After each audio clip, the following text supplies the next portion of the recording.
भुजगसेनं पद्मनाभं सुरेशं विश्वाकारं गगनसदृशं मेघवर्णं शुभांशुं. பாண்டவர்களில் அழகும் வீரமும் ஒரு சேர பெற்ற வில்வித்தைக்காரன், பீஷ்மரை சாய்த்து வில் படுக்கையில் வீழ்த்திய மாபெரும் வீரன், கண்ணனை சாரதியாக்கி பாரத போரில் தர்மம் வென்றிட போரிட்டவன் அர்ஜுனன். இவனது வீரத்தை போற்றாத ஆணில்லை, அழகை கண்டு மயங்காத பெண்ணில்லை. மகாபாரதத்தின் மாபெரும் புத்திரனாக திகழ்ந்த அர்ஜுனனை சுற்றிலும் எண்ணற்ற சுவாரஸ்யங்கள் இருக்கின்றன. காதல், காமம், நட்பு, வீரம், தியாகம் என மரணம் வரையிலும் சுவாரஸ்யங்கள் கொண்ட வாழ்க்கையை கண்டவன் காண்டீபன் அர்ஜுனன். இனி அர்ஜுனன் பற்றி யாருக்கும் தெரியாத சுவாரஸ்ய விஷயங்கள் பற்றி இந்த காணொளியில் தெரிந்து கொள்ளலாம். மகாபாரதத்தில் நட்புக்கு கர்ணனுக்கு அடுத்து கண்ணன் தான். அர்ஜுனனும் கண்ணனும் மிகவும் நெருக்கமான நண்பர்களாக திகழ்ந்தனர்.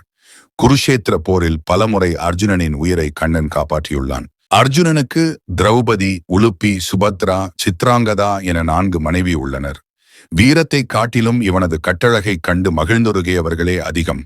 இவனுடன் சேர பெண்கள் அலைமோதுவர் என்றும் கூறப்படுகிறது. வீரத்தில் காண்டீபனாக திகழ்ந்த அர்ஜுனன் அழகில் மன்மதனைப் போல இருந்திருக்கிறான். திரௌபதியை தன் வீரத்தினால் மணந்து வந்தாலும் பாண்டவர்களின் தாயினால் அவர்கள் 5 பொதுவாக இருந்தாள் திரௌபதி. ஆயினும் 5 அர்ஜுனன் மீதுதான் தீராத காதல் கொண்டிருந்தாள் திரௌபதி. அர்ஜுனனின் 4 மனைவிகளில் அதீத காதல் கொண்டவளாக திகழ்ந்தாள் திரௌபதி. ஆயினும் அதை வெளிக்காட்ட முடியாமல் தவித்தாள். அர்ஜுனனுடன் வனத்திலும் சந்தோஷமாக வாழ்ந்தவள் திரௌபதி.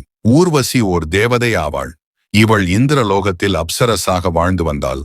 அவளது மட்டற்ற அழகினால் பெயர் பெற்றவள். முனிவர்களையும் கூட கொஞ்சம் அசைத்து பார்த்தவள் ஊர்வசி. ஓர் இரவில் தனது காம லீலைகளை அர்ஜுனனிடம் காண்பித்து அவனை மயக்க நினைத்தாள் ஊர்வசி. ஆயினும் அர்ஜுனன் இது ஒரு முறைகேடான விஷயம் என்று கூறி அவளுடன் இரவை கழிக்க மறுத்தான். அர்ஜுனன் வில்வித்தை மட்டுமின்றி நடனமாடுவதிலும் இசையிலும் திறமை வாய்ந்தவன். ஓர் முறை வேடனாக தோன்றிய சிவனுடன் அர்ஜுனன் சண்டை கட்டியுள்ளான்.